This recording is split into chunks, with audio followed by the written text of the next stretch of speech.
Vamos a ver si terminamos hoy la bolilla 3. La vez pasada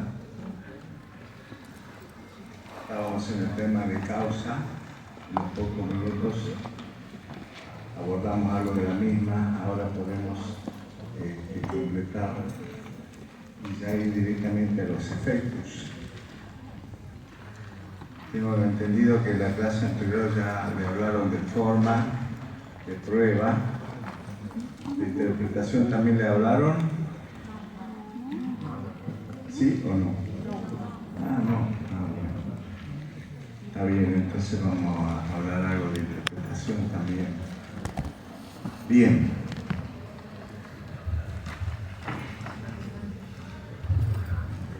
Como ven, vamos analizando la estructura de todos los requisitos del contrato. Vamos a empezar por el sujeto, su capacidad, el objeto,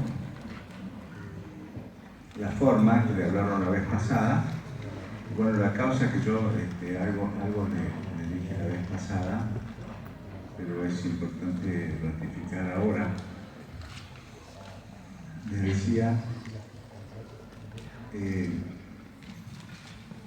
que la causa tiene distintas acepciones, ¿no es cierto? Causa fuente, causa fin, causa ocasional, causa ejemplar, etc. Y todas ellas tienen relevancia en nuestro derecho.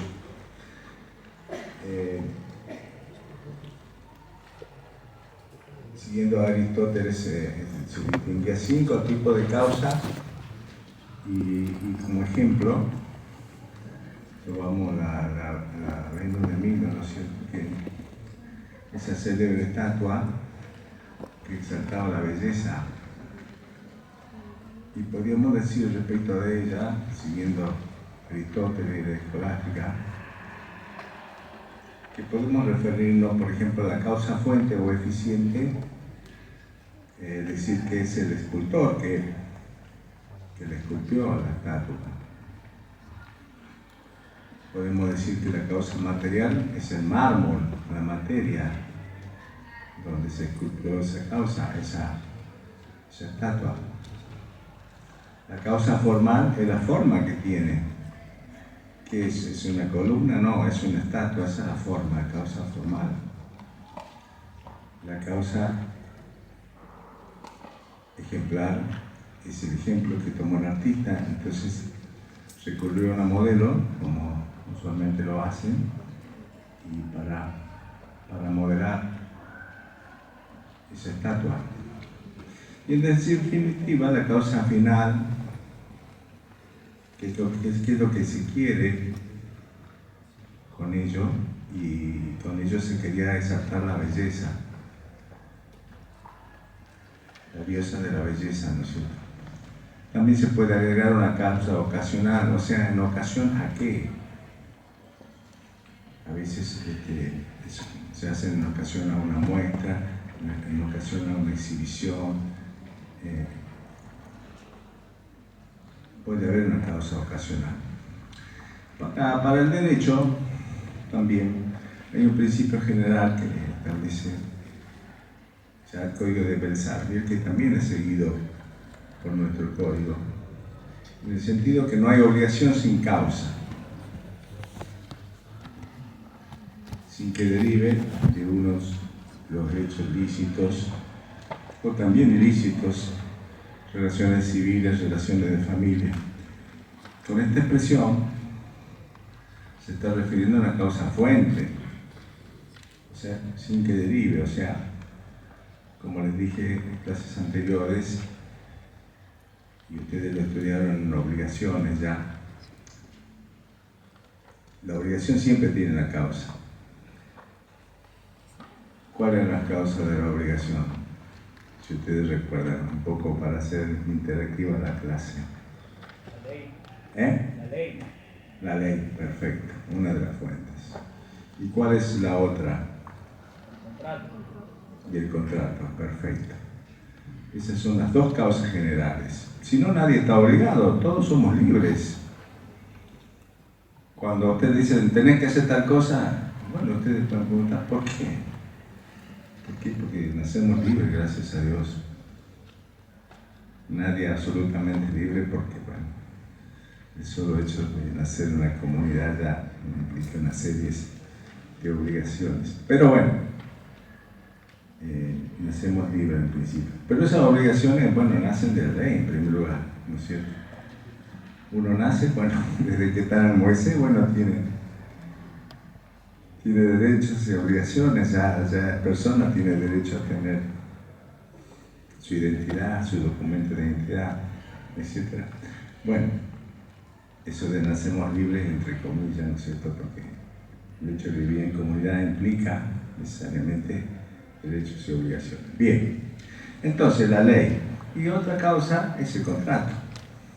Como somos libres, podemos autolimitarnos y determinar obligaciones y derechos entre las personas.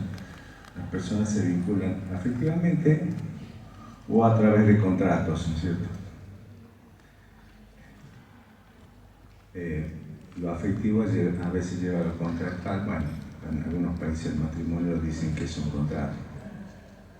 Para nosotros es una institución de derecho a familia, que es más que un contrato. Bien, entonces vemos que la obligación tiene una fuente, que es los contratos o la ley. Cuando hablamos de la ley, no hablamos solamente de la ley civil, también en sentido amplio de la ley penal. O sea que, por ejemplo, cuando uno comete un ilícito, es castigado por la ley. O sea, la fuente de la obligación de reparar patrimonialmente el daño, como de cumplir la pena si es privativa de libertad, viene de la ley. Bien, eso es causa fuente. Entonces, en ese sentido, es lo que marca la ley, sin que derive de alguna causa. No hay obligación incausada. Eso que dice, usted va a hacer tal cosa, ¿por qué? Porque sí, eso no existe, por lo menos en nuestra idiosincrasia occidental, donde supuestamente no hay dictadores, no hay monarcas que puedan obligar a las personas a hacer cosas porque sí, ¿no es cierto? Bien, entonces la ley y los contratos. A su vez, otra norma de nuestro derecho dice que aunque la causa fuere falsa, igual la obligación existiría en tanto se funde en una verdadera. Y en este sentido, parece un poco raro esto, ¿no? Pero tiene significación. Yo les expliqué la clase pasada que en el caso, por ejemplo, de los actos simulados, ustedes en parte general han estudiado los actos simulados, creo. Y ¿quién se acuerda de esto? A ver, que nos pueda ayudar.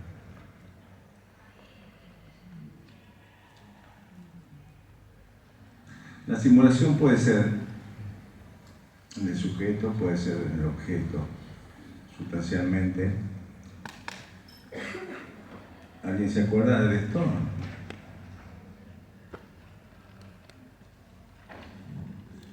Eso del silencio saluda, no siempre.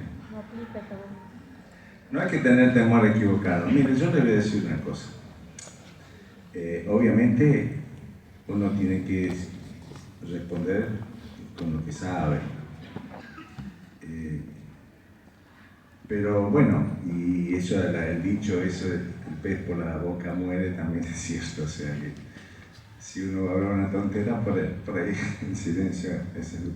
Pero nosotros los abogados tenemos que, de alguna manera, ya a esta altura del estudio que ustedes tienen, que ya se dice que el contrato uno ya pasa la mitad de la carrera, ya tienen que formar un criterio jurídico. Entonces, o sea que la parte general de los derechos civiles, como las obligaciones, y bueno, introducción al derecho y toda la parte historia, ya van formando un criterio jurídico. Entonces, ya pueden ensayar algo sobre una materia porque por ahí que se interrogue, sin temor a equivocarnos. Yo ahora, por ejemplo, tiene la ventaja que no estoy clasificando. Entonces, pueden agregar algo a lo que les parece. ¿Qué le dice, por ejemplo, un acto simulado? Si no se acuerdan, teóricamente tendría que acordarse, porque yo le digo civil 1 y civil 2 y civil 3 son todos de una misma materia, nada más que por razones de practicidad se le estudia en forma así, por partes. Bueno, ¿alguien puede enseñar algún concepto?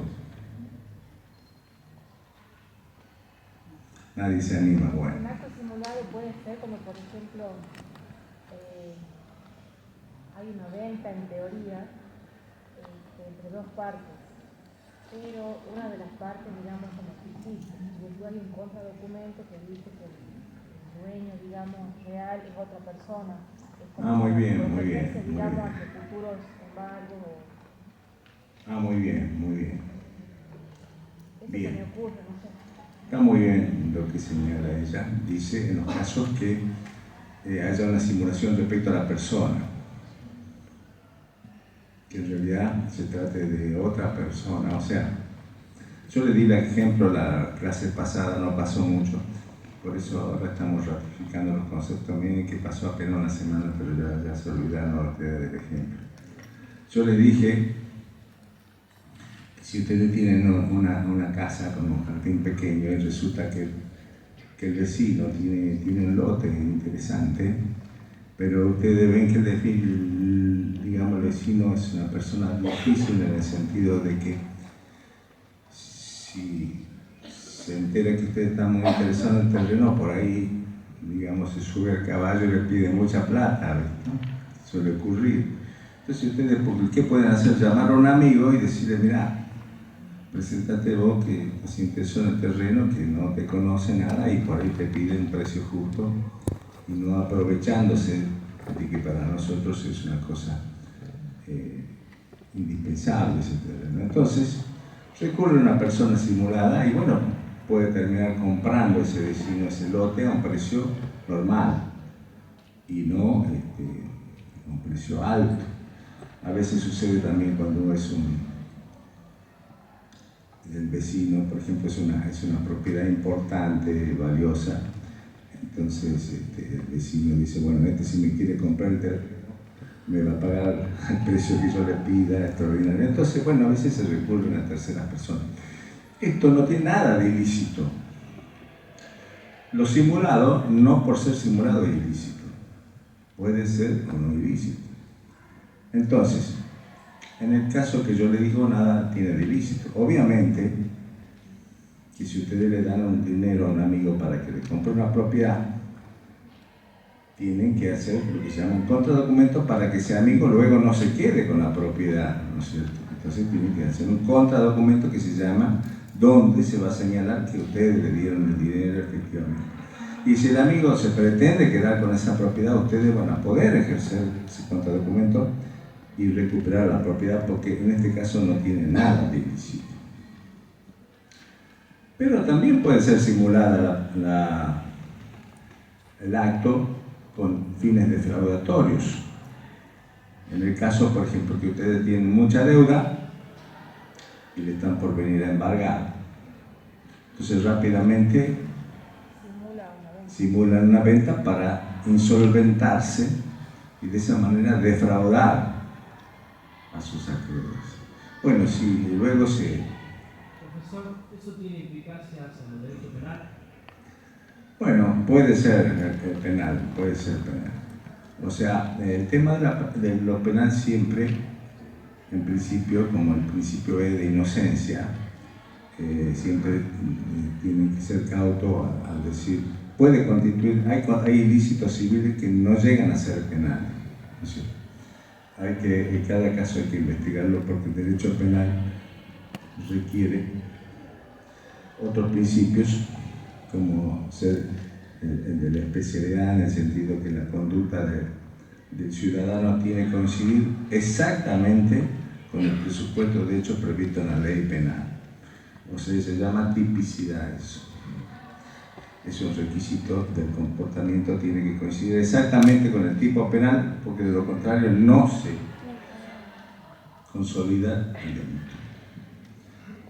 Y esto está bien porque lo más preciado de una persona es la libertad, ¿no es cierto? Entonces, en ese sentido, la ley es muy cauta en exigir rigurosidad en el tipo penal. Bien, entonces, el acto simulado es una hipótesis esto, que aun cuando la causa sea falsa, si está fundado en una subverdadera, lo mismo se tiene por que el contrato tiene causa. Si la causa es ilícita, para la ley, nada se puede reclamar. Si la causa es ilícita, el contradocumento no va a servir para el simulante porque siendo ilícita la ley no lo protege. La causa, la falsedad también puede ser, no solo en el sujeto, puede ser, por ejemplo, en el contrato, en la naturaleza. Por ejemplo, uno, si quiere favorecer, por ejemplo, a un hijo y en detrimento del otro hijo, en vez de donarlo, puede simular una venta. Esto está mal, obviamente, ¿no es cierto? Entonces simula la naturaleza de la operación, la califica de venta y está escondiendo una donación. Entonces puede haber una simulación también en ello, ¿no? Entonces, cada caso habrá que ver si hay una manifestación ilícita, si hay o no, pero son distintos casos de simulación. Bueno, si la causa fuese ilícita, también no tiene, como les digo, ninguna responsabilidad. O sea, las partes nada podrán obtener de eso.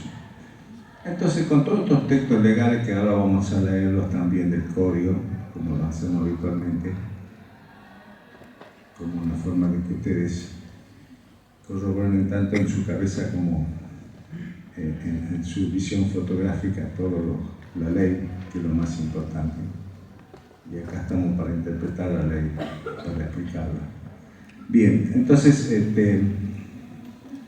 con todo estos fenómenos de causa, ahora también nuestro código se inclina más bien en la redacción del civil y comercial, dándole mayor relevancia a la causa final, o sea, la finalidad del contrato. Uno no contrata porque sí, sino con alguna finalidad, no sé. Entonces apunta a eso porque en la ejecución de los contratos prevalece cuál es la finalidad que tenía el mismo, como ya lo vamos a ver. Y en definitiva, interesa acá decir que si la causa no existe, el contrato le falta un requisito esencial. Entonces, si usted enriquece en patrimonio a la otra persona sin causa, por ejemplo, viene y le da 1.000 pesos, por ejemplo, a una persona, tiene que haber una causa. O sea, puede ser donandi causa, o sea, están haciendo una donación. Puede ser credendi causa, quiere decir que ustedes le están dando el dinero como préstamo, como crédito. Puede ser solvendi causa, puede ser que ustedes le dan esos 1.000 pesos porque le están debiendo. Pero si no hay ningún tipo de causa, es lo que se llama un pago por error o pago indebido, que también ustedes lo han visto en obligaciones, tengo entendido. ¿Lo recuerdan? Bien. ¿Alguien puede ampliar sobre eso? Como le digo, Sí. Bueno, esa es otra consecuencia. Sí. Paga 2 veces, está bien. Pero ¿qué pasa con el primer pago? Usted paga 2 veces, está diciendo el primer pago no vale. Por eso paga de nuevo, el segundo ya pienso que ya no va a agarrar. Supóngase que paga bien el segundo pago.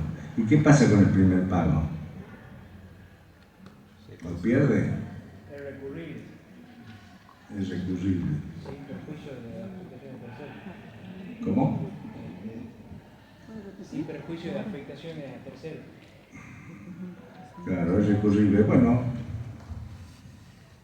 está bien, por ahí no utilizar la palabra técnica, pero está actuando con razonabilidad jurídica.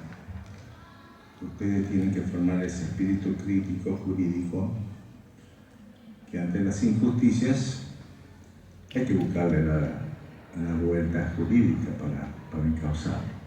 Bueno, no se acuerdan mucho, pero el pago indebido o sin causa da lugar a una acción de repetición y está fundado en un principio que se llama el de enriquecimiento sin causa. Ese es un principio, o sea, toda persona que se enriquece sin ninguna causa puede ser demandada para la restitución de lo enriquecido. Obviamente no estamos hablando del caso de las res nullis. ¿Saben qué son las res nullis? Las cosas sin dueño, exacto. Si ustedes van, por ejemplo, pescan en un río público, bueno, un pez, bueno, se han enriquecido, pero es una res nullis, ¿sí? Si es que no están en época de veda o de alguna forma. Entonces, con la aprehensión, ustedes son dueños, con la simple aprehensión. Ahora, si ustedes aprenden un caballo que están pastando cerca de su casa, es de esperar que no es una res nullis, o sea, ustedes se enriquecen, pero a costa de otros, ¿no es cierto? Entonces, naturalmente, en ese caso, sí van a tener que responder, ¿no es cierto? Bien, entonces siempre tiene que haber una causa, si no, la atribución gratuita da un enriquecimiento sin causa. Bueno, estos principios vienen del derecho francés y están concebidos en la mayoría del derecho occidental, obviamente, pero en el derecho alemán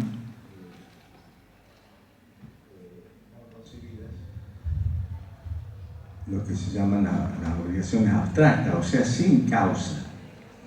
O sea, una atribución patrimonial que lo que interesa es la objetividad de esa atribución patrimonial más que la causa.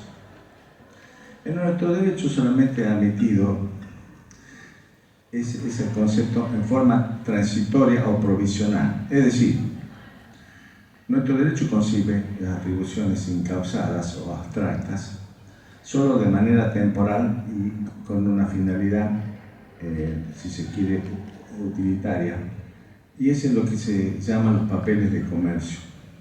Ustedes cuando estudian Derecho Comercial, la materia de Derecho Comercial, papeles, van a estudiar lo que es el cheque, el pagaré, la letra de cambio. Son instrumentos de crédito. Entonces, son instrumentos que son justamente títulos que permiten circular la riqueza. La riqueza se circula rápidamente a través de ¿qué? Del dinero. Es lo más fácil. Circular la riqueza porque un país es rico cuando tiene mucha circulación. La riqueza debe circular. Entonces, favorecer el comercio es muy importante.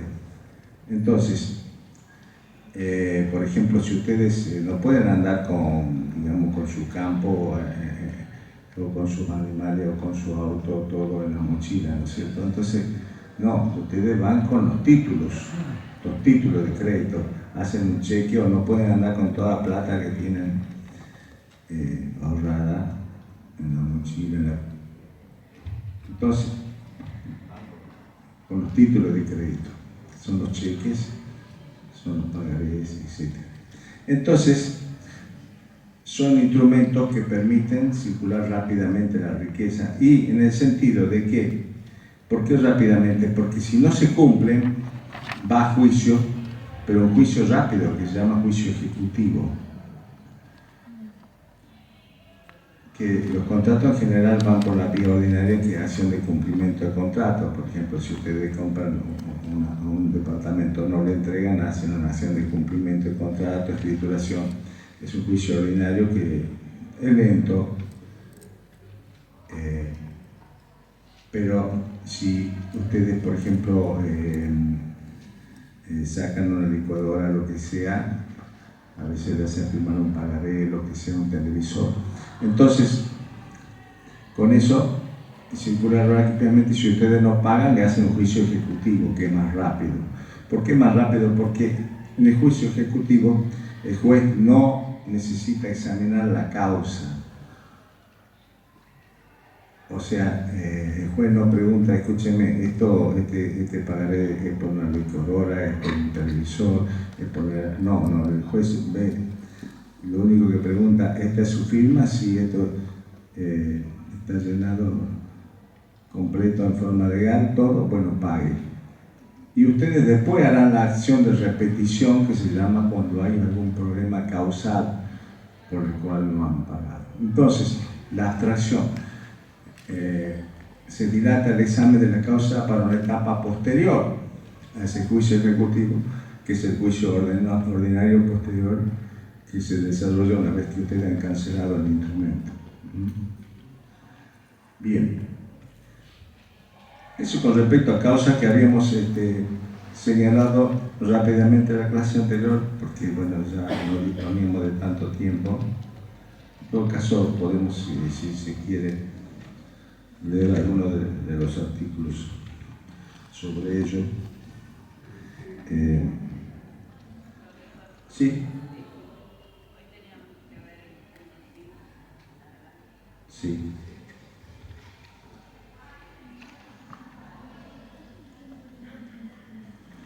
El punto 5,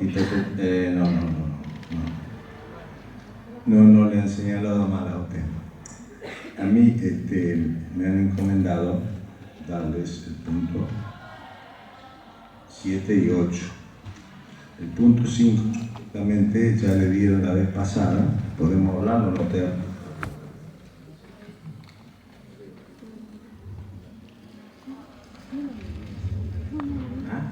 Hola. No le dio el 5 al doctor Hilera. Bueno, nosotros... ¿Sí?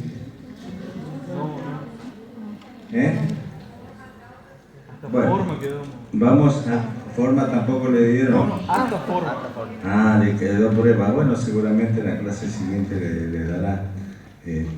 Sí.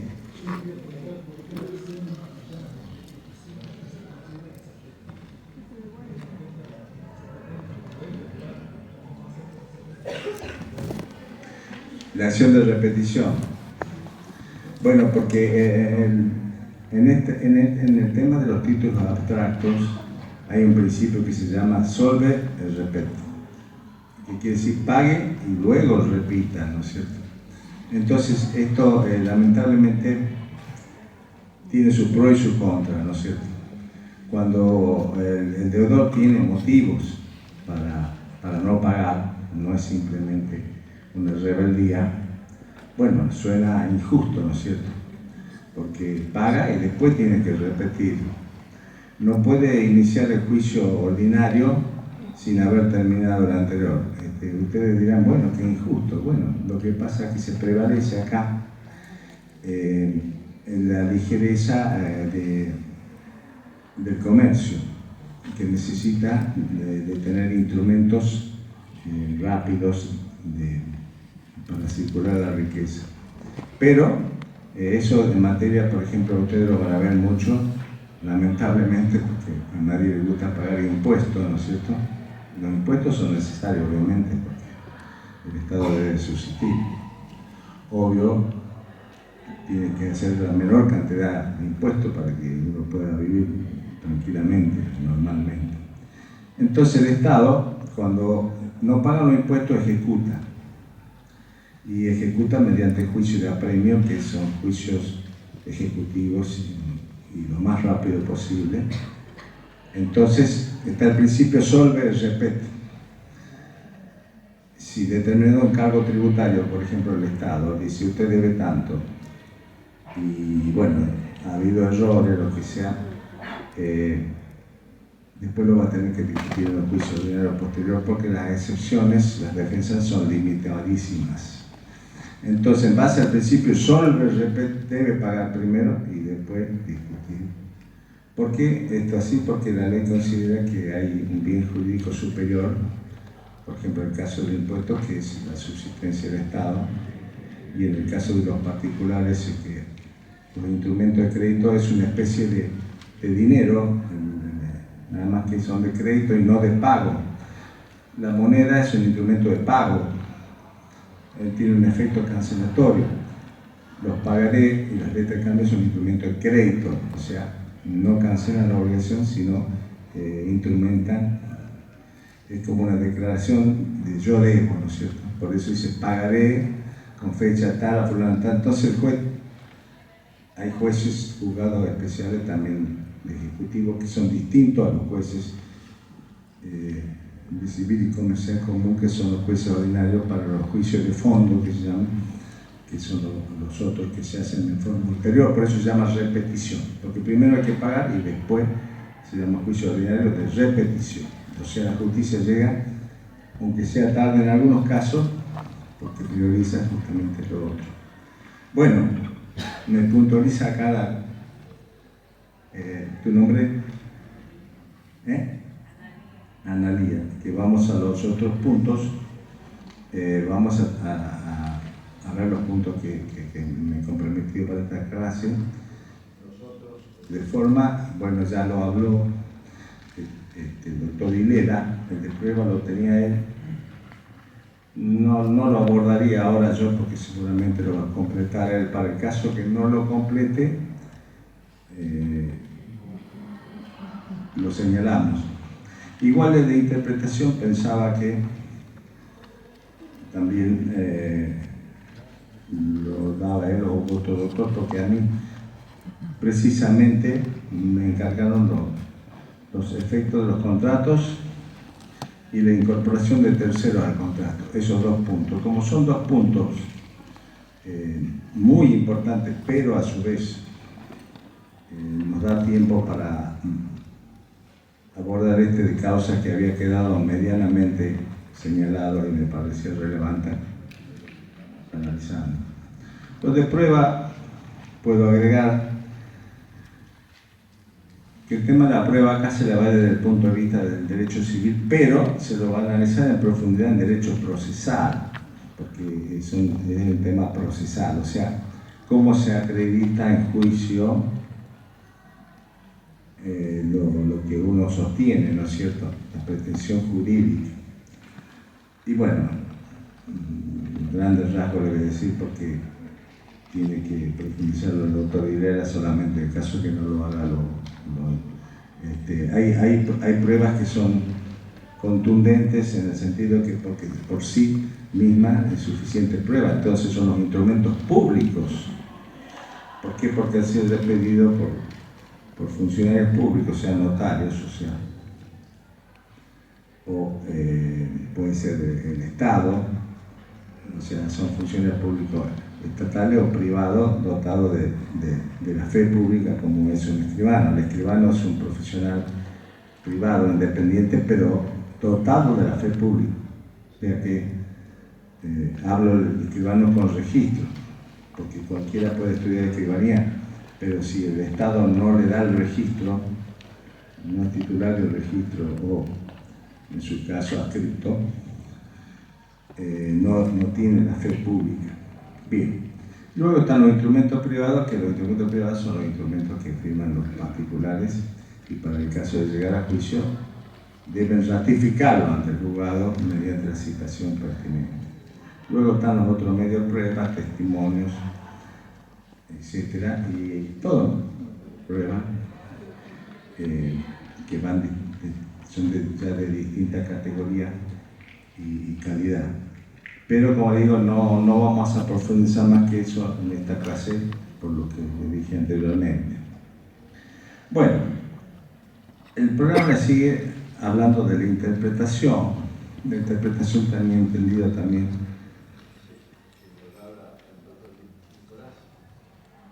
A él le toca.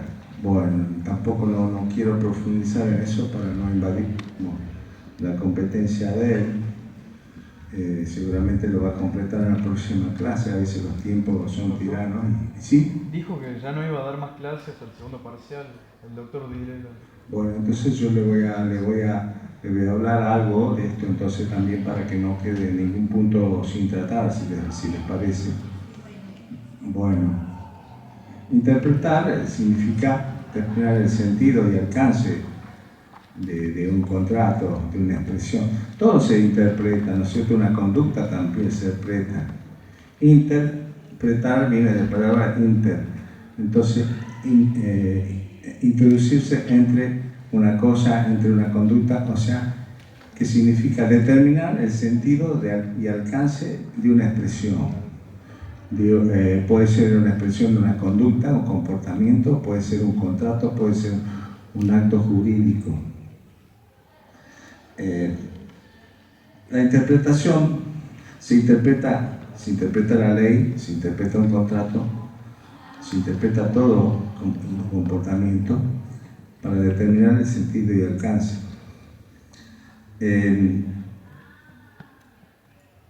Debemos destacar que, fieles al concepto normativo que tenemos nosotros de lo que es el contrato, porque respecto a la naturaleza jurídica del contrato, ustedes recordarán, está la teoría del supuesto de hecho y la teoría normativa.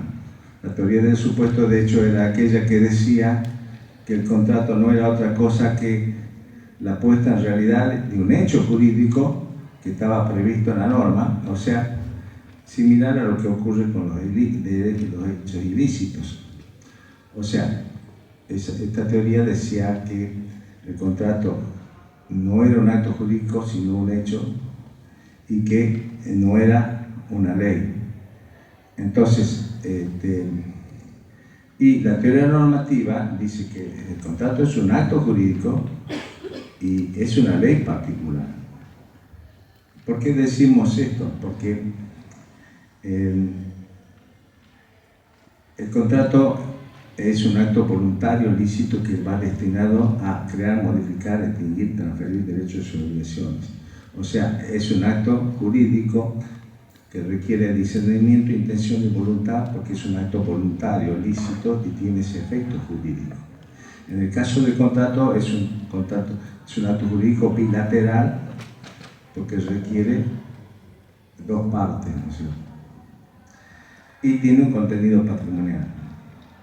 ¿Qué es el contrato? Un acto jurídico bilateral de contenido patrimonial. Y dijimos también, de acuerdo a la teoría normativa, que es una ley. Es una ley para las partes. Entonces, ¿cuál es la diferencia de calificarlo de ley y no de hecho jurídico? Bueno, hay una diferencia práctica que tiene que ver con el ejercicio de los derechos, en el sentido de cuando uno debe recurrir a la justicia. Cuando uno va a la justicia, porque en definitiva todo lo que estudiamos nosotros acá es para que en definitiva, si es necesario, la justicia determine, podamos defender a nuestro cliente en sus derechos, ¿no es cierto? Eso también le aprovecho para decirle que el abogado defiende a su cliente, colabora con la justicia, pero el abogado no es el que hace justicia. ¿Quién hace justicia? El juez. Esto es importante porque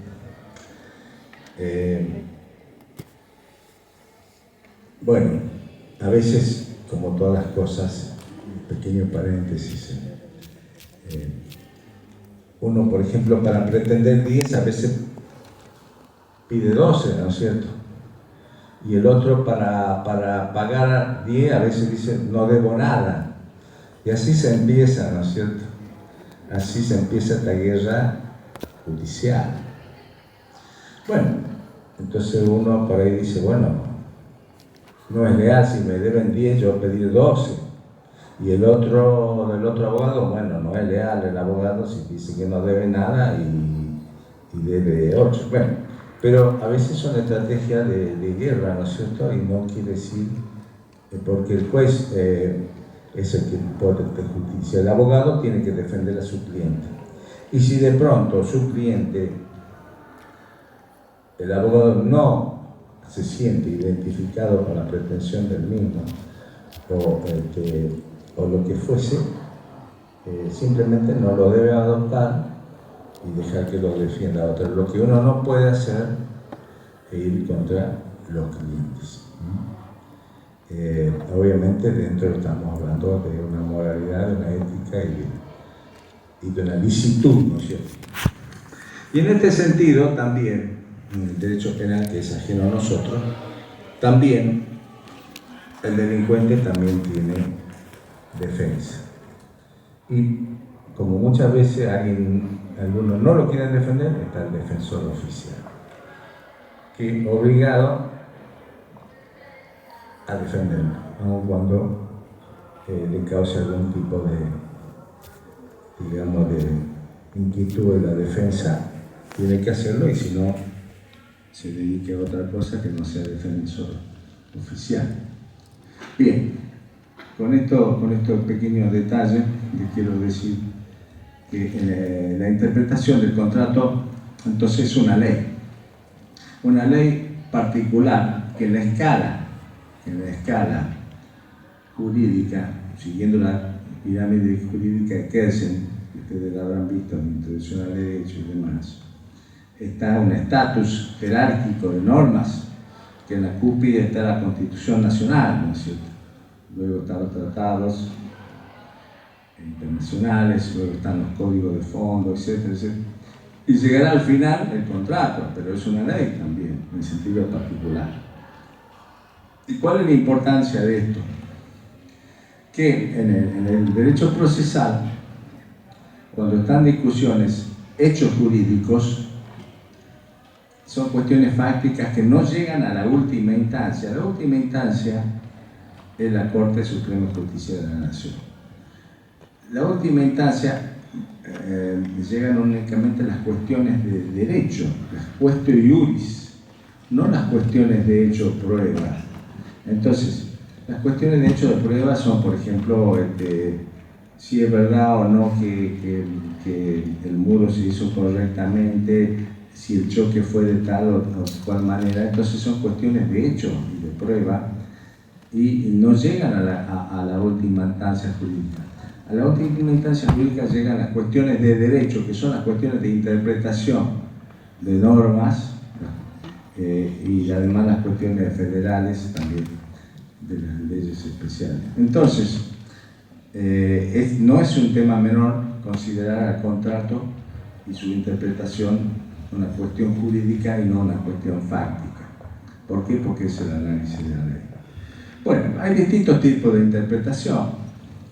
Está la interpretación auténtica, que es la que hacen las partes. ¿Quién más que las partes pueden, una vez acordado el contrato, si luego resulta no muy claro para las mismas, luego se reúnen y hacen un convenio aclaratorio? Está la interpretación que hace la justicia. Hay distintos de interpretación. Y está lo que se llama también la integración y la interpretación integradora. A diferencia de ustedes y el ciudadano común, es que ustedes ven más allá que el ciudadano común, o deberían ver más allá que el ciudadano común. Así como ustedes tienen una mirada más acotada que un médico, por ejemplo, en lo que hace la salud de una persona, ustedes tienen una mirada más amplia que el médico en lo que hacen los derechos de las personas.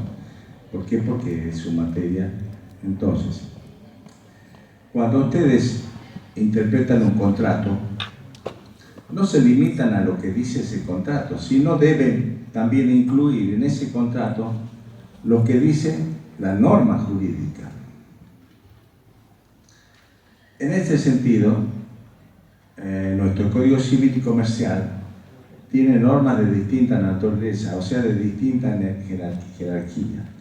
Tiene las normas que son indispensables, que son no negociables, que son imperativas, que son de orden público. Entonces, esas no son disponibles para las partes. Y hay normas que tienen carácter supletorio, entonces que sí pueden dejarla de lado. Bien, entonces, cuando ustedes interpretan un contrato, así sea escueto el contrato, además de lo que dice el contrato, deben incluir mentalmente lo que dice la norma sobre la materia sobre ese contrato, incluyendo en el mismo las normas indispensables como las supletorias que no hayan sido dejadas de lado por las partes. Por ejemplo, cuando ustedes hacen un contrato de compra-venta, la norma supletoria incluye lo que se llama garantía de división y de vicios redimitorios. Es decir, si ustedes lo que venden no es de su pertenencia, ustedes no son titulares de lo que venden, existe lo que se llama la garantía de división. El Código Civil dice que el vendedor garantiza la titularidad de la cosa que vende.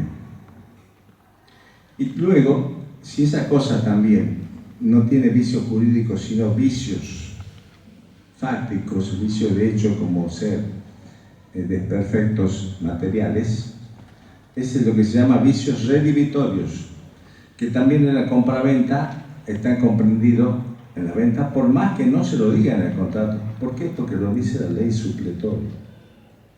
Entonces, cuando ustedes leen un contrato, digan, vendo mi auto Chevrolet rojo impecable, qué sé yo, por tantos pesos, no es necesario que ustedes digan garantizo por emisión y vicio redimitorio, o no es necesario que ustedes digan en el contrato garantizo que este auto es mío y que anda muy bien y que no está fundido. No es necesario que lo digan, porque ya lo dice la ley. Entonces, ustedes cuando interpretan el contrato, a diferencia del ciudadano común, deben agregarle mentalmente todo lo que dice la ley sobre la materia. Bien. A veces los contratos son excesivamente largos y eso a veces es bueno y a veces no es bueno, porque a veces se transcribe mal lo que dice la ley. A veces por ahí es mejor hacerlo corto, escueto y contundente, y la ley se integra sola, porque así está previsto cuando nada se dice en contrario. Pero las normas supletorias pueden ser dejadas de lado. Por ejemplo, en la compraventa de este auto ustedes pueden decir, como dicen algunos instrumentos que venden en las librerías, dicen, bueno, el vehículo se vende en el estado que se encuentra, no se garantiza por emisión y vicios redimitorios. Ustedes pueden eximirse. ¿Por qué pueden eximirse? Si ustedes pensarán, no es justo. No, sí es justo porque eso va a influir en el precio. Porque dice, usted me va a vender sin garantía, bueno, entonces yo no le voy a pagar los $5.000 que usted quiere, yo le voy a pagar 3. Entonces se negocia el precio. Como todas las cosas, si va con garantía un precio y no va sin garantía otro precio. Entonces eso es la interpretación integradora con las normas de la ley, el carácter obligatorio o el carácter supletorio. Después, en materia de los derechos consumidores también, ustedes saben que la ley 24240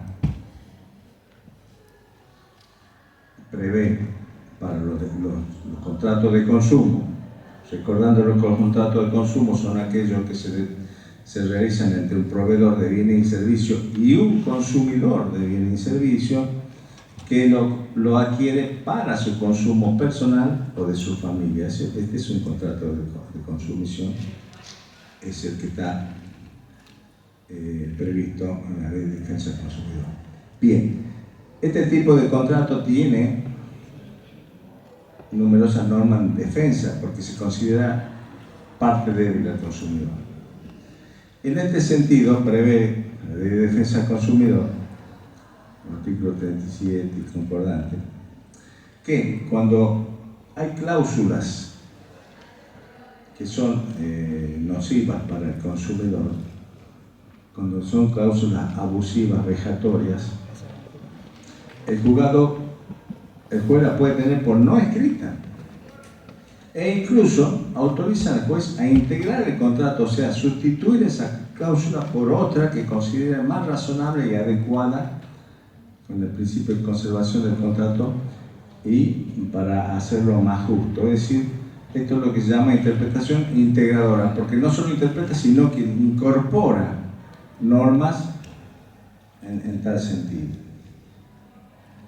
Bueno, la interpretación, hay distintas formas de interpretación, hay distintas clases.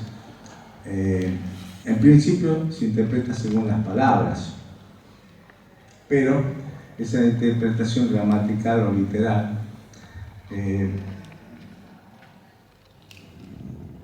se comienza por allí, pero no es lo único, porque las palabras también deben interpretarse de acuerdo a su contexto, porque el significado de alguna palabra puede variar según el lugar donde uno se encuentra, ¿no es cierto? En un lugar una palabra puede significar una cosa, en otro otra cosa, entonces debe interpretarse también incluso de acuerdo a los usos y costumbres del lugar. Luego está la interpretación según la intención de las partes. Debe tenerse presente la intención de las partes, pero no al límite de subjetividad, porque ustedes deben considerar que el contrato, desde un punto de vista ontológico, o sea, de lo que es el contrato no se limita en su celebración. El contrato es como una criatura, ¿no es cierto?, que las partes conciben y le dan nacimiento, y el contrato vive, si se quiere, ¿hasta cuándo? Hasta cuando termine. ¿Y cuándo termina el contrato? Cuando se cumple, que puede tener una vida efímera de unos segundos. Por ejemplo, ustedes van a un kiosco y hacen una compraventa manual, compran una gaseosa, lo que fuese, es un instante la vida del contrato. Pero ustedes hacen un contrato de alquiler y hacen un contrato de larga duración, ¿no es cierto? Entonces el contrato tiene, en el segundo ejemplo, una vida larga, puede ser 2 años, por ejemplo.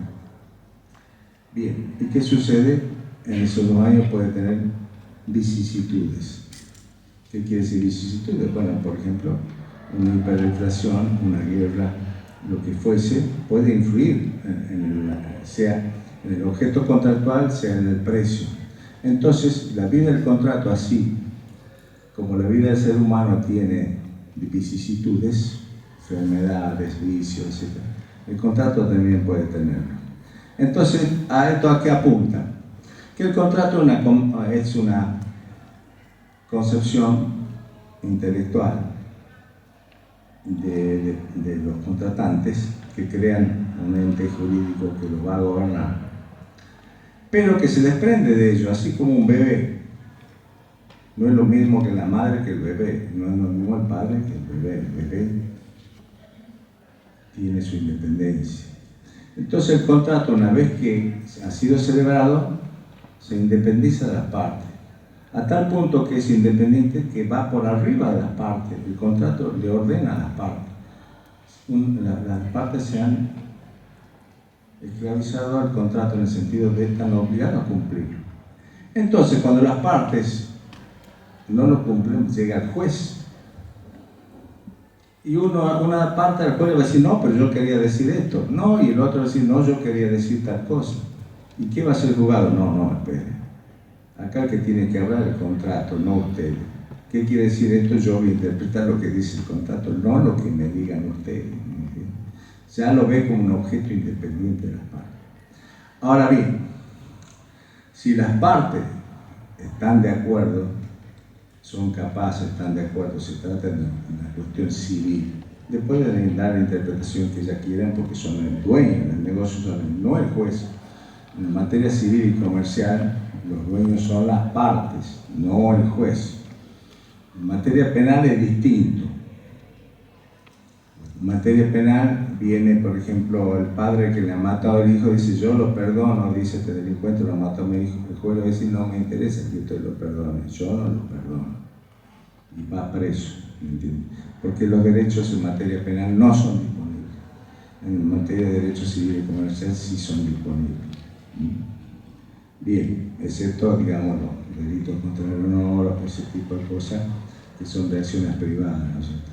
Bien, entonces la interpretación en definitiva la hace los jueces, pero salvo que las partes estén de acuerdo. Bien, entonces la intención común de las partes sí tiene relevancia, pero con esa cautela que yo le digo cuando no se ajusta a los términos contractuales.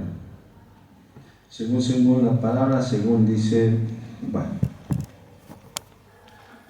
según el contexto también, ¿no sé. El hombre es lo que es también dentro de sus circunstancias. El hombre a veces es lo que puede ser.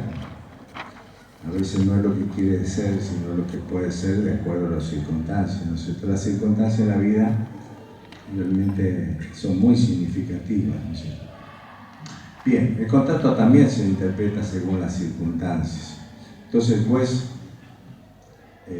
debe tener eso presente a la hora de resolver el contrato, porque las circunstancias a veces son cambiantes, entonces debe ponerse en el lugar, en el momento en que fue concebido el contrato para su interpretación, ¿no sé? Interpretación por el principio de conservación. Bueno, como queremos abordar otros puntos, no vamos a prescindir un poco de la lectura del código. Hay varios artículos que les recomiendo lo lean para que luego, para que abordemos estos puntos también ahora que terminemos la bolilla, si se puede. Bien. Interpretación siguiendo el principio de conservación. Bueno, nuestro código prevé que debe tratarse de respetar el principio de conservación, es decir, que en caso de duda debe estarse a que el contrato vale y tiene sus efectos, o sea, en el sentido de conservar el contrato, ¿no es cierto? Y luego está el concepto a favor del deudor. En caso de duda, también el contrato debe ser, las obligaciones se hacen a favor de debitores, o sea, a favor del deudor. Bien. El tema también debe interpretarse a partir de la reforma de la ley 1778, el artículo 1198, lo que luego fue ratificado por el Código Civil Comercial. Los contratos deben celebrarse, ejecutarse, interpretarse de acuerdo de buena fe, de acuerdo a lo que las partes previeron o debieron prever con razonabilidad y moderación, ¿no es cierto? O sea,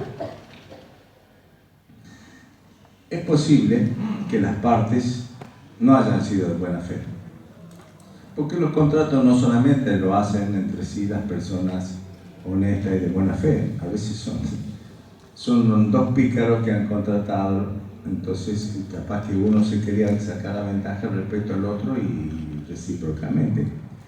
Cuando llega a mano del juez, como le digo, el contrato se desprende de la voluntad de las partes. Uno, por ejemplo, se lo quiere comer al otro, digamos. El juez debe de verlo objetivamente, es decir, y le debe dar una interpretación lo más adecuado a la buena fe, a la razonabilidad, a la prudencia, porque debe interpretarse con ese criterio. Entonces, si el contrato da con una interpretación, un sentido disvalioso y otro ajustado a la buena fe, el juez debe entender, aun cuando sospeche que no ha sido esa la intención de las partes, debe interpretarlo en base a la buena fe en ejecución, ¿no es cierto? ¿Qué es buena fe? A ver, ¿qué es buena fe? Porque el término buena fe es importantísimo en el derecho. No solamente lo ven acá en contratos, lo ven en todo. Lo ven en derechos reales, por ejemplo. Lo ven en todas las materias, ¿no es cierto? ¿Qué es buena fe? ¿Qué entienden por buena fe? A ver, vayan haciendo gala de su criterio jurídico que están formando ya a esta altura de los estudios. Actuar con buena intención. Buena intención. Con lealtad. La buena diligencia. Tener la buena diligencia. Buena diligencia, está bien. Tener confianza en lo que está diciendo la otra parte. Confianza. Según la moral y las buenas costumbres. Bien. Como debe actuar la gente honesta. Bien, bien. Bueno, todos estos conceptos realmente, bueno, los felicito, van en la correcta dirección. Bueno, la buena fe, la doctrina lo distingue de dos maneras, subjetiva y objetiva, porque la interpretación subjetiva es la que predominaba en el derecho francés, porque el francés siempre ustedes van a ver, tiene esa idiosincrasia más afectiva, digamos, en el sentido, ustedes cuando estudian el derecho alemán es un poco más práctico, más objetivo.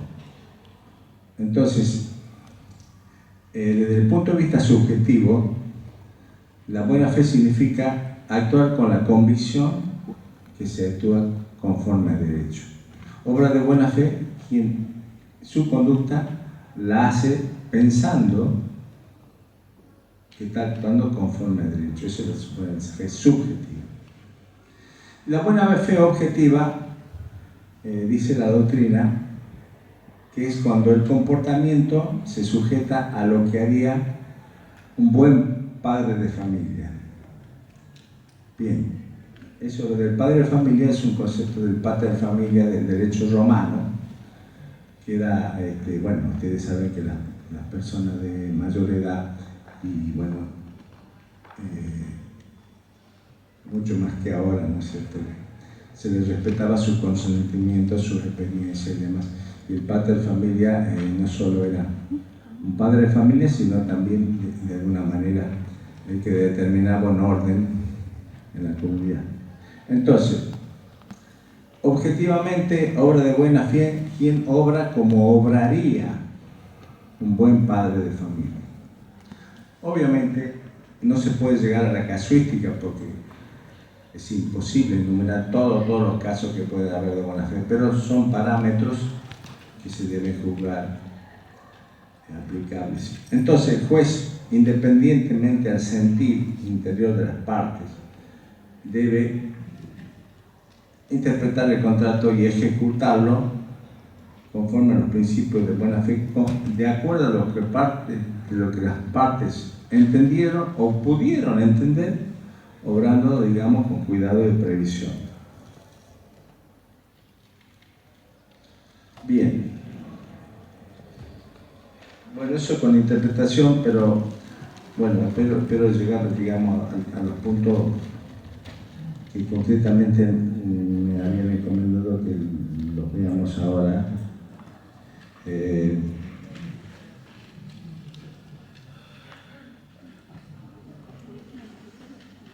Bueno, el efecto de los contratos, la relatividad, efecto de los contratos, principio de relatividad. de los efectos y las excepciones. Efectos entre partes, herederos, sucesores. Nosotros lo dijimos en la clase pasada, hablando del objeto, que el objeto del contrato, antes de llegar a la cosa y el precio, el objeto del contrato es el objeto inmediato, es el crear una relación jurídica. El objeto inmediato, o sea, lo más inmediato que se crea con el contrato es una relación jurídica. Si observamos un poco más allá, vemos que la relación jurídica puede crear prestaciones. Vemos un poco más allá, las prestaciones pueden ser de dar, hacer o no hacer. Y luego, viendo más allá, podemos llegar a la cosa y el precio. Bien, ese objeto es la finalidad, es el efecto del contractual, ¿no es cierto? El objeto del contrato es el que tenga efecto, pero ¿el efecto en quién? Entre las partes contratantes. La pregunta es: ¿quiénes son las partes contratantes? Bueno, ¿qué se entiende por parte? Ustedes vieron algo ya cuando hablaron de la construcción del contrato. ¿Qué es el contrato? Y le dice que es un acto jurídico en cual las partes se han puesto de acuerdo, ¿no es cierto? ¿Qué son partes? Las partes son un centro jurídico de interés. Es quien concurre a la celebración del contrato.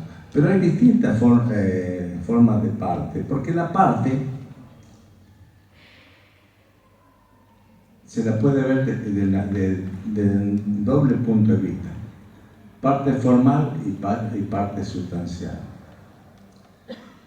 O sea, las partes a veces actúan por sí o a veces lo actúan a través de sus representantes. Cuando actúan por sí, están actuando como parte sustancial y parte formal al mismo tiempo. Y cuando actúan por medio de representantes, el representante actúa como parte formal y el representado es la parte sustancial. El contrato, en principio, crea derecho objetivo entre las partes, ¿no es cierto? Y no afecta ni beneficia a terceros. Eso es lo que se llama res inter alias acta. Este principio de relatividad, ¿qué quiere decir relatividad? Es relativo a las partes. El contrato vincula a las partes, no a terceros. También se habla en materia judicial de la regla res inter alias iudi actia, es decir, en los juicios hay una parte demandante y un demandado, y la sentencia va a perjudicar o va a beneficiar a esas partes, no a un tercero que nunca ha sido escuchado en el juicio. Bien, igual sucede en el contrato. El contrato beneficia o perjudica únicamente a las partes contratantes. Acá podemos ir leyendo el código, a ver qué le dice el artículo 1023. Parte del contrato. Se considera parte del contrato a quien la otorga a nombre propio, aunque lo haga en interés ajeno. Es representado por un otorgante que actúa en su nombre e interés. Manifiesta la voluntad contractual, aunque ésta sea transmitida por un corredor o por un agente sin representación. Bien. Bueno, como le decía, bueno, acá no veo para escribir así, no hay. Bien, la parte puede ser sustancial o formal, ¿no es cierto? Formal es la que concurre al acto, y la sustancial es sobre cuya cabeza se producen los efectos. Generalmente coincide la parte formal y sustancial, o sea, el ciudadano actúa por su propio derecho en la celebración del contrato, pero a veces actúa por medio de la representación. Para que ocurra a través de la representación, es necesario que exista un poder de representación. La vez pasada, cuando hablábamos de capacidad, yo les decía que confunde muchas veces la capacidad con la legitimación, porque la capacidad se mide en abstracto considerando a la persona en sí misma, y cuando nos referimos a la legitimación, ya nos referimos no a la persona en abstracto considerada en sí misma, sino en relación a otra persona. O sea, cuando alguien da poder a otra, la legitima, se produce un procedimiento de legitimación. Entonces, la parte formal son los representantes, por ejemplo. Los representantes pueden ser representantes por un acto voluntario, es decir, a través de un poder que el ciudadano da a otra, o puede ser por la ley. Por ejemplo, la representación legal. La representación legal de los padres respecto a los hijos bajo patria potestad procede ¿de dónde? De la ley. Entonces se llama representación legal. Después está la representación judicial, que es cuando el juez da la representación. Por ejemplo, en los casos de tutela y curatela, cuando los hijos no tienen padres, o cuando se trata de dementes, personas discapaces en su capacidad mental. En ese caso se designa un curador. Entonces es a través de una designación judicial que se va a determinar la representación. Entonces, en esos casos de representación, el representante es parte formal y el representado es la parte sustancial. ¿Y quiénes son terceros? Porque la res inter alia acta significa, el principio de relatividad, que los contratos no benefician ni perjudican a terceros. Pero ¿quiénes son terceros entonces? La definición de tercero es sencilla. Tercero es quien no es parte. Quien no es parte es tercero. Todos aquellos que no son parte del contrato son terceros. Ya vamos a ver que hay terceros de distinta naturaleza, interesados o no interesados. Pero todo aquello que no es parte es tercero. Ahora, los terceros también pueden ser formales o sustanciales.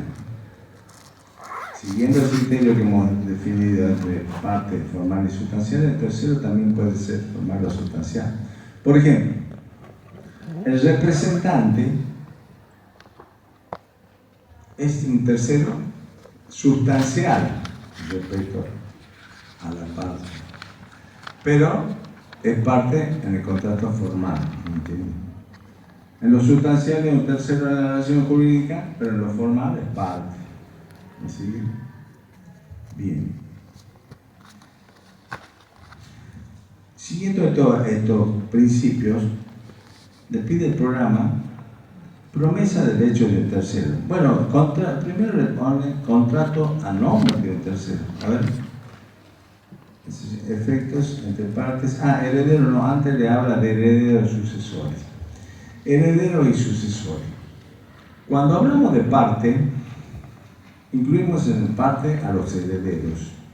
El heredero, ¿qué se considera heredero?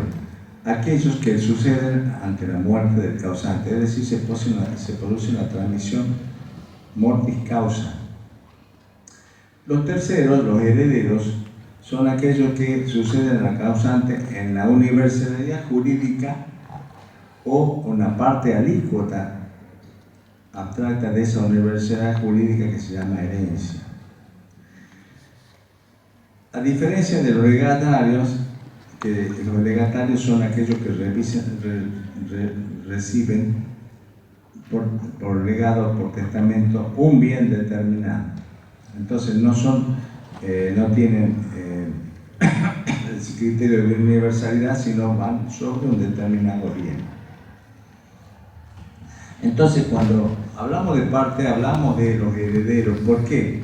Porque continúa la persona del causante. Cuando una persona fallece, en el mismo instante que fallece, los bienes pasan a titularidad de los herederos, sin necesidad de que un juez lo señale. O sea, ustedes pueden demorar en el inicio de la sucesión, pero eso no quiere decir que no sean titulares de los bienes desde el mismo instante de la muerte.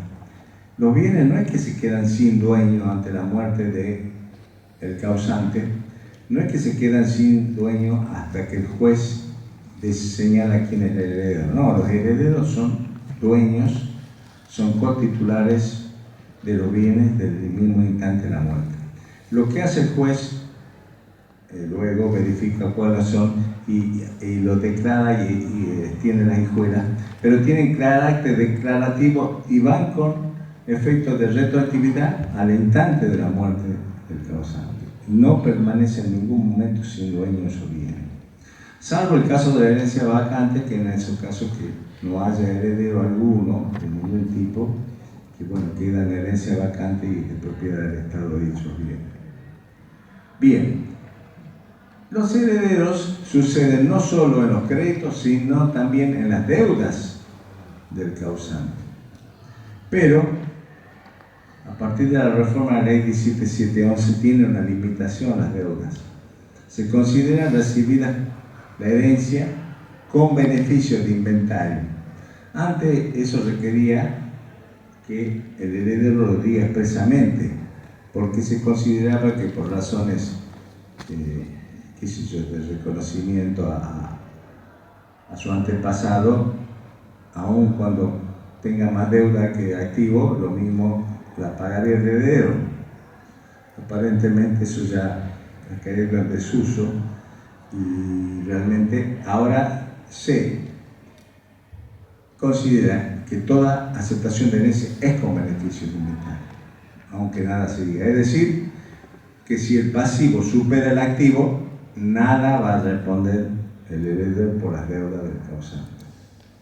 Pero en el caso que no sea así, los créditos y deudas pasan a los herederos como si fuese el causante mismo, excepto las obligaciones que son inherentes a la persona. Por ejemplo, si se trata de un pintor que se ha comprometido a hacer un cuadro, por ejemplo, si muere el pintor, pues el heredero que no es pintor, no, obviamente esas obligaciones inherentes a la persona no pasan a la persona, no es transmisible. O igual si se trata de un usufructo vitalicio que tenía el padre, murió el padre, no pasa al heredero porque la característica de ese objeto no es transmisible. Bien.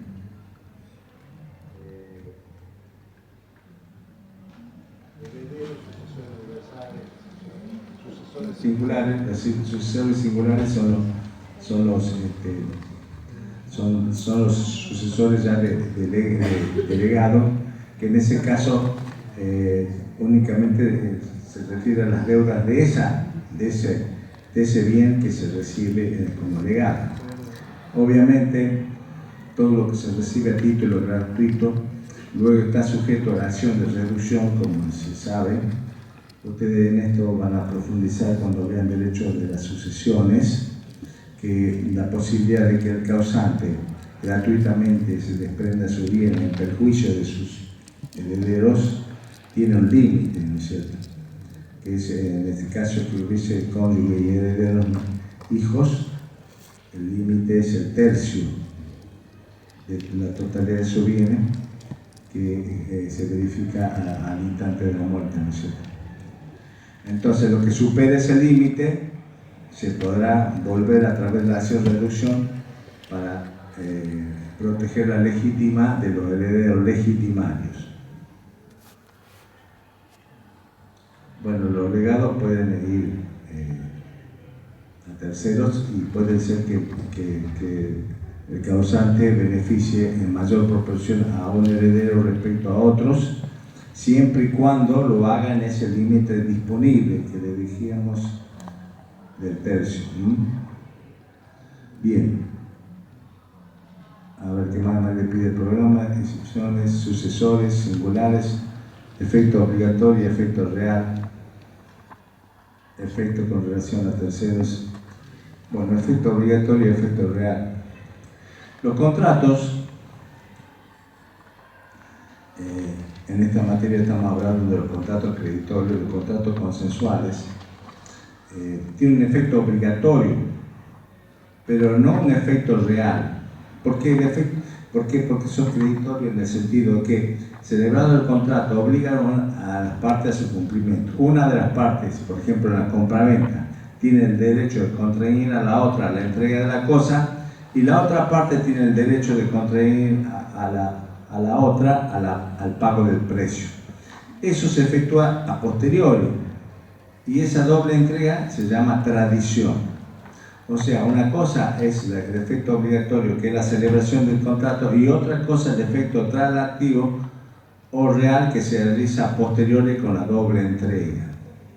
Ustedes cuando van al comercio, compran una heladera, por ejemplo, celebran un contrato de compra-venta. Pero mientras no le entreguen la heladera, ustedes no son dueños de la entrega, no son dueños de la heladera. Y eso tiene mucha significación, porque si esa heladera se incendia en el comercio, si se cae, se rompe, lo que sea, perece para el dueño. ¿Y quién se considera dueño? El comercio. Recién cuando se entrega, pasa a ser dueño quien la adquirió. Entonces, antes de la entrega, la cosa no se adquiere ningún derecho real. Esto viene del derecho antiguo y está receptado por nuestro código. Para que haya el derecho real de dominio, se requiere la entrega de la cosa. Entonces, una cosa es el acto celebratorio del contrato, y otra cosa es el efecto traslativo que resulta de la tradición traslativa de dominio. Que en los contratos manuales, por ejemplo, cuando uno compra, como le digo, en un kiosco, se hace todo instantáneamente, pero se producen dichos actos nada más que en un intervalo de términos insignificantes.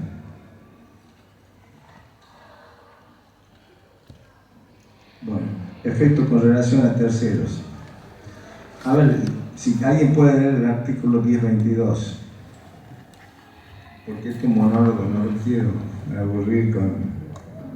Aparte abordamos varios temas porque, bueno, no quería que se queden sin escucharlo, lo que por distintos motivos no lo vieron anteriormente. Situación del tercero. El contrato no hace surgir obligaciones a cargo de terceros, ni los terceros tienen derecho a invocarlo para hacer recaer sobre las partes obligaciones que éstas no han convenido, excepto disposición legal. Bueno, ese es el principio general de la legalidad del contrato. Pero tiene su excepción. Los terceros pueden intervenir, a veces por la vía oblicua, subrogatoria u oblicua. No sé si les suena esto, y si alguien se acuerda y puede colaborar diciendo algo sobre la materia, que también lo habrían visto en obligaciones. La acción subrogatoria u oblicua. Bueno, esta es una acción muy importante porque a veces un deudor a su vez puede ser acreedor de algo, y resulta que no reclama su acreencia porque dice, bueno, si yo reclamo mi acreencia, va a venir mi acreedor y me va a sacar las cosas porque yo estoy debiendo. Entonces se encuentra en un estado de pasividad totalmente. Entonces el acreedor dice, bueno, pero este tipo no está seco, digamos, porque quiere y me está jorobando a mí, y tiene crédito y no lo cobra y me está jorobando a mí. Entonces puede ejercer a través de la acción subrogatoria o oblicua, que significa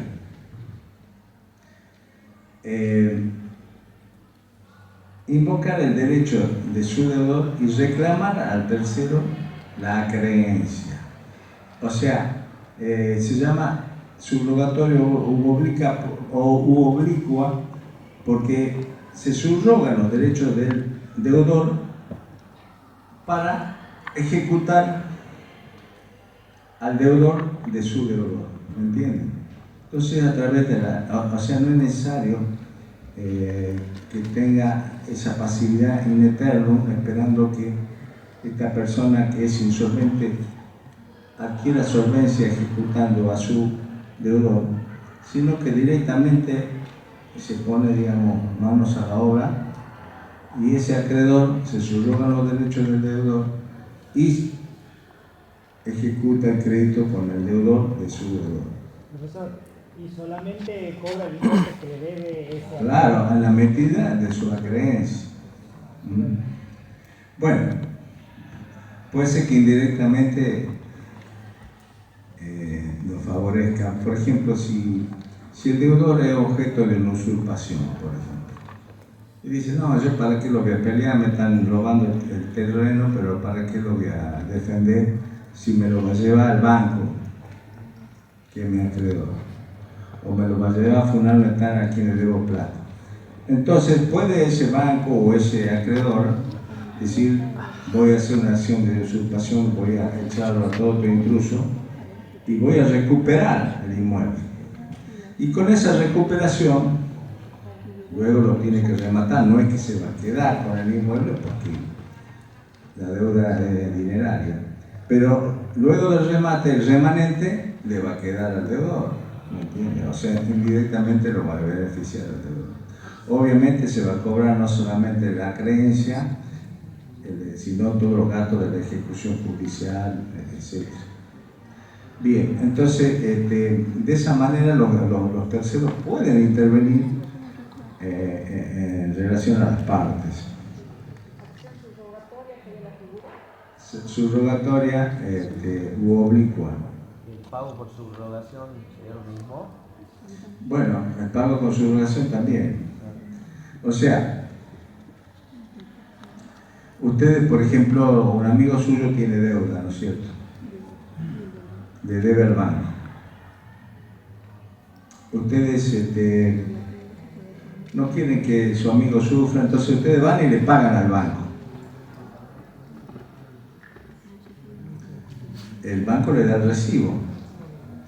Ustedes con ese recibo pueden ejecutarlo al amigo y cobrarle lo que han pagado, hasta el límite que te lo han pagado, ¿me entienden? Y el amigo va a decir, che, pero yo a vos no te debo, no importa. Vos debías y yo con el hecho de pago me autoriza a mí por ley a recuperar. Ese pago con subrogación se verifica parecido a una cesión de crédito, pero no es. Hay una diferencia porque la cesión de crédito es un contrato especulativo, es decir, yo puede ser, por ejemplo, que suele pasar, los bancos a veces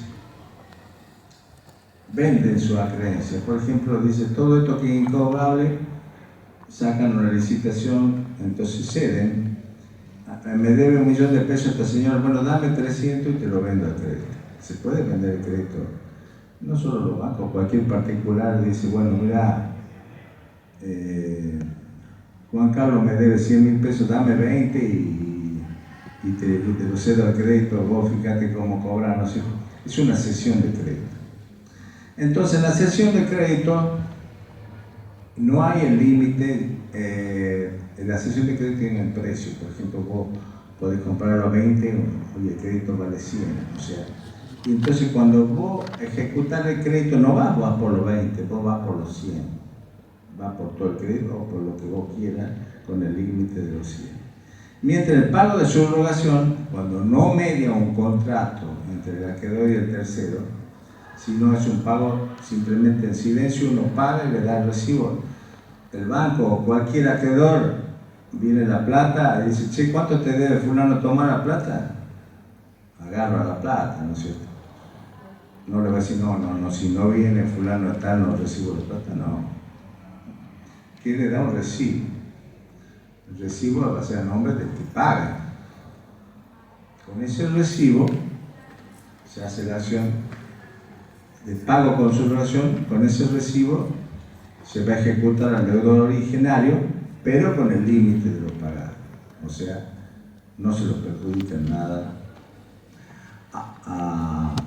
Si si este, por ejemplo, tercero que ha pagado ha tenido la suerte que el banco le ha hecho quita todo, únicamente puede recuperar lo que ha pagado. No puede ir más allá diciendo, no, la quita me favorece a mí, vos debías 100, yo he pagado 20, vos dame los 100. No, va por 20. Ahora, si el banco le ha hecho una cesión de crédito, ya puede ir por la totalidad de un banco o cualquier acreedor, ¿no es cierto?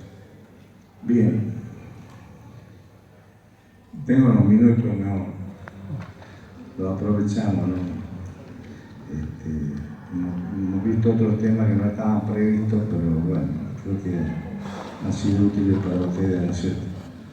Bien, sucesorios de efectos, obligatorio efectos con relación a terceros, ya hemos leído beneficios a terceros, contratos conexos,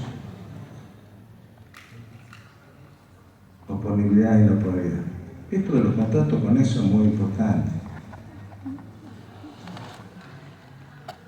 Existe cuando hay contratos que están vinculados, en el sentido que uno es la razón del otro. Por ejemplo, ustedes lo ven en los paquetes, por ejemplo, turísticos, es muy interesante. Cuando ustedes compran un paquete turístico, cuando hay una relación, ustedes compran, por ejemplo, el aéreo, el traslado, la estadía, la visita al museo, etc. Bien. Cuando de alguna manera ustedes pueden acreditar que han comprado un paquete, no que han comprado por su cuenta la línea aérea por un lado, la estadía por el otro, en forma individual y sin que sea un paquete.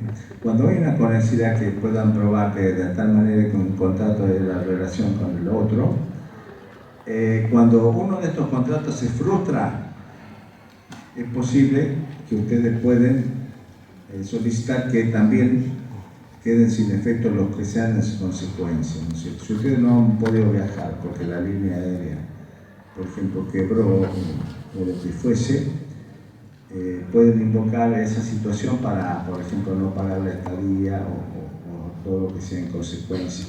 Es decir, los requisitos legales son de que sin intervención de las partes se produzca esa circunstancia. Entonces, esa circunstancia ustedes la van a poder invocar con respecto a los otros contratos, aun cuando sea en relación a un contrato que no tenga nada que ver esa vicisitud con los otros contratos. Bueno, eso también lo pueden leer, a ver, los artículos 1075, si alguien lo puede leer.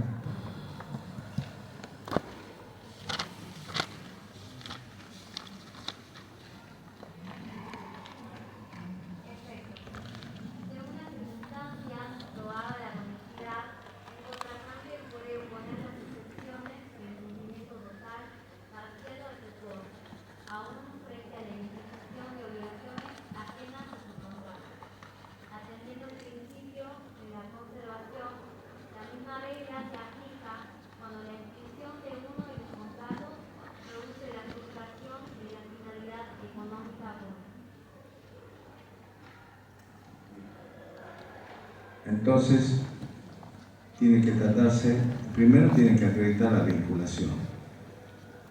Cuando uno contrata así en forma individual puede poder obtener mayores ventajas en precio, pero al no tener la vinculación corre riesgo. Por ejemplo, sucede habitualmente, uno contrata con una línea aérea a tal lugar y después con la línea local de ese lugar a otro, y a veces se demora el vuelo, ya la otra línea local le dice, escúcheme, usted ha perdido el viaje. No, pero se me ha atrasado el viaje que yo venía de allá. Bueno, pero nosotros no sabíamos, no están vinculadas a la línea, entonces es un problema, ¿me entienden?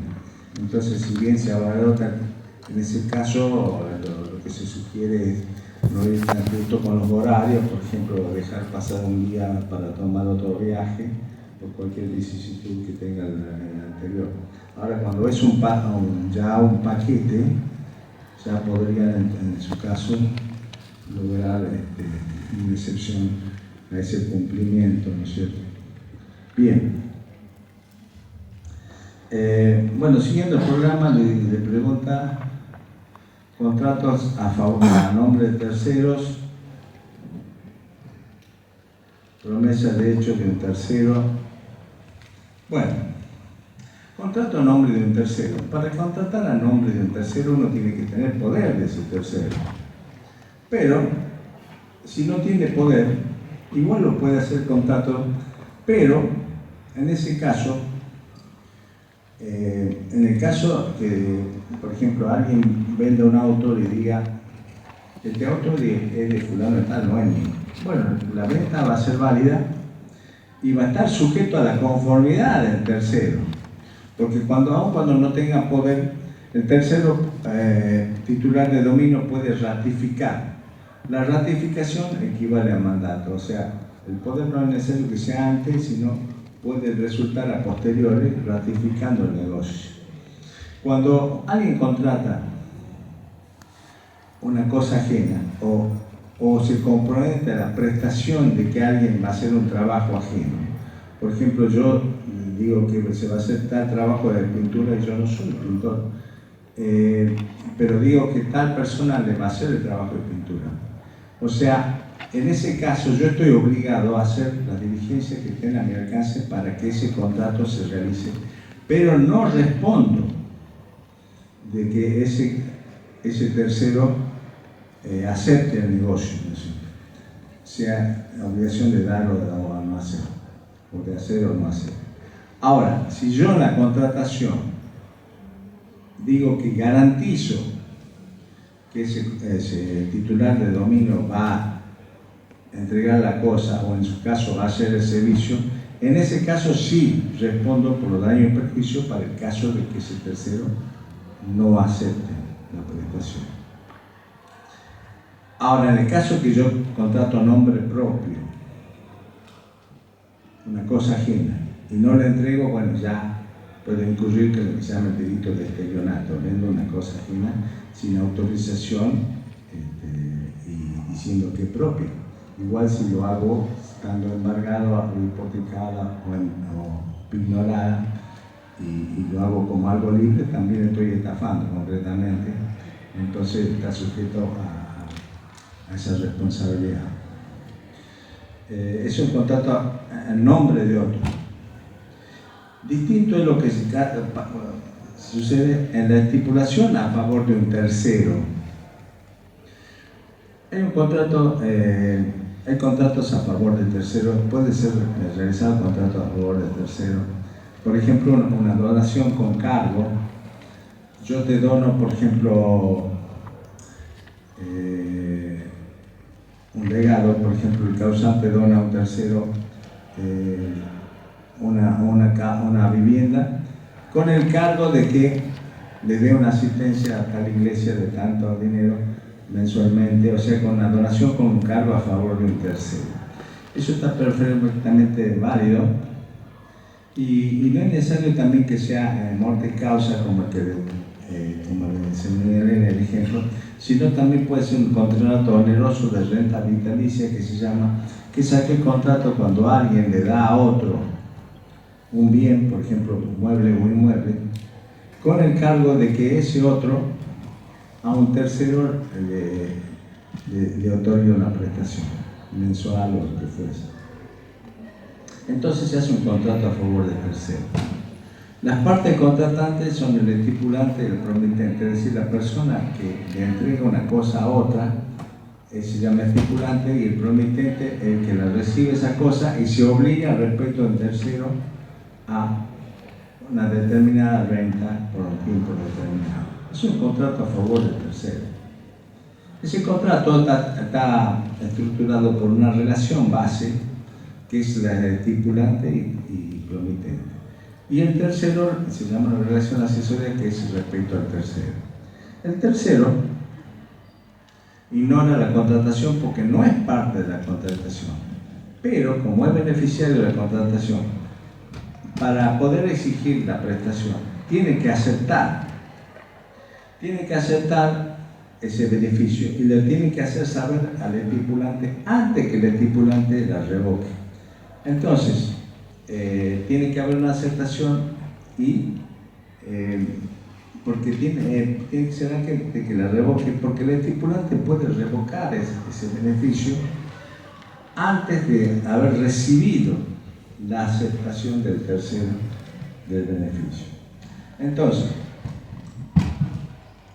para ver si es onerosa o gratuita esta contratación, hay que distinguir primero la relación base, porque la relación base, es decir, el estipulante y promitente, puede haber mediado, como le dije, el estipulante darle alguna prestación al promitente para que en mérito de ella le dé un beneficio al tercero.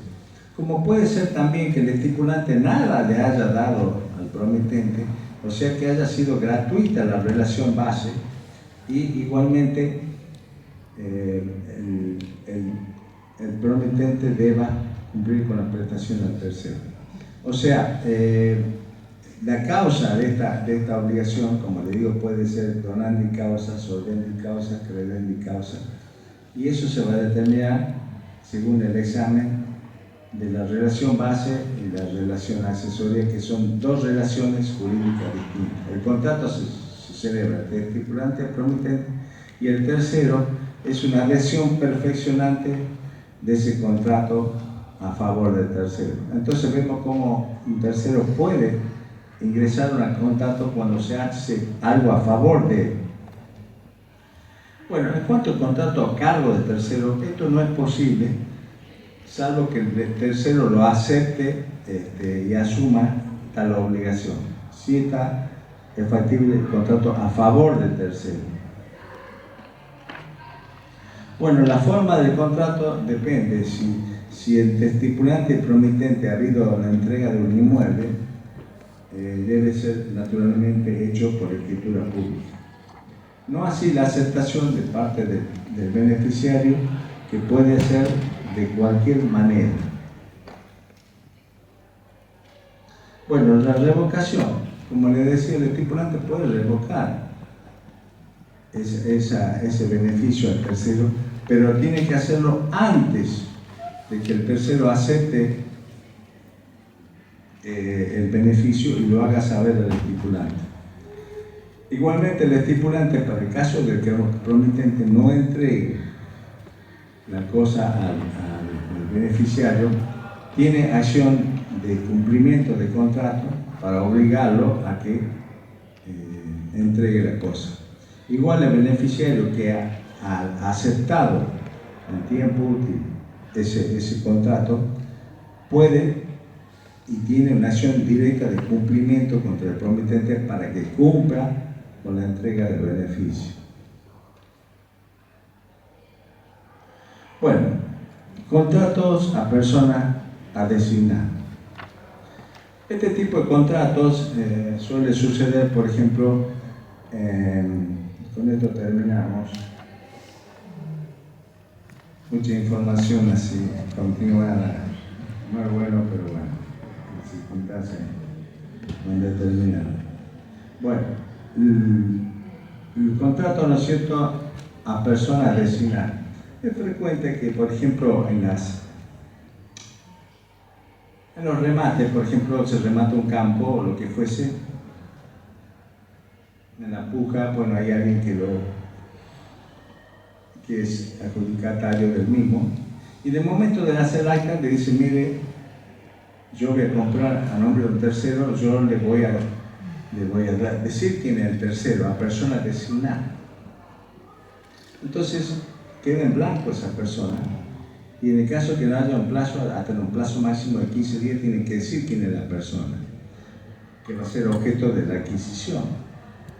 ¿Sí? Si no, puede ser que lo determine el juez mismo en el contrato. No, porque el juez no es parte. Lo que son jueces y parte son los jueces corruptos, que se ponen de un lado o del otro. Cuando hay un remate, hay una puja de tercero interesado, los que compran el remate no son las partes. Aunque les digo, a veces las partes, si compran, porque por ejemplo,